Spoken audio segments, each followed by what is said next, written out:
ఏంటండి ఇంత పొద్దునే వచ్చారు? బాబు, రాత్రి మీరు లెక్కలో 50 రూపాయలు ఎక్కువ ఇచ్చారు. నేను ఇంటికి వెళ్ళిన తర్వాత చూసుకున్నాను. అది రాత్రి వచ్చే గానీ మీరు అప్పటికే షాప్ కట్టేశారయ్యా. అందుకే పొద్దునే వచ్చి ఇస్తున్నాను. ఈ రోజుల్లో మీలాంటి వాళ్ళు ఉన్నారంటే 10 రూపాయలకే కక్కుర్తి పడే వాళ్ళు ఉన్నారు. అలాంటిది 50 రూపాయల కోసం మీరు రాత్రి వచ్చారు, మళ్ళీ ఉదయం వచ్చారా? అదేం లేదయ్యా, మా అమ్మ చిన్నప్పుడు చెప్తా ఉండేది, ఎవరి సొమ్ము ఆశించకని.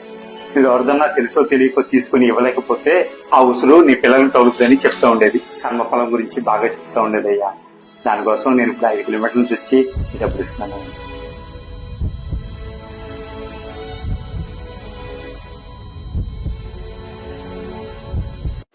సార్ సార్ ఎంకన్నా సార్, ఉండిపోకి ఎంకన్నా.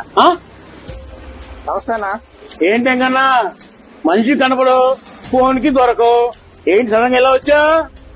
అన్నా నన్ను క్షమించన్నా, నీకు ఇవ్వాల్సిన డబ్బులు అన్నా. ఏంటయ్యా ఎంత మార్పు? అన్నా ఇందాకే ఓ సంఘటన చూశానన్నా, జ్ఞానోదయం అయిందన్నా. ఎవరి డబ్బులు ఉంచుకోకూడదన్నా, ఆ ఉసిరి మన పిల్లకి తగులుతుందన్నా. అందుకే మీ డబ్బులు మీకు ఇచ్చేస్తానన్నా.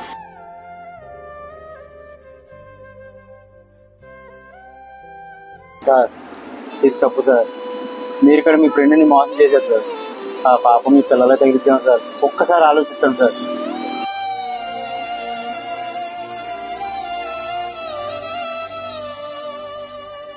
వెళ్దాం పదరా. ఇదే మోహన్ గారు. బౌదూర్ భాయ్, మీరా? ఏంటి ఇలా వచ్చారు? మోహన్, నిన్ను వ్యాపారంలో చాలా మోసం చేశాను రా. నిన్ను మోసం చేసేప్పటి నుంచి నాకు తిండి సాధించలేదు, నిద్ర పట్టలేదు. అందుకు నీకు రావాల్సిన వాటా 10 లక్షలు తీసుకొచ్చాను రా. తీసుకున్నాను, క్షమించరా. దుర్గా ఆ డబ్బులు ఇచ్చారా? ఆ బ్యాగ్ అంతా ఇచ్చారా? ఇది తీసుకుని నన్ను మనస్ఫూర్తిగా క్షమించరా.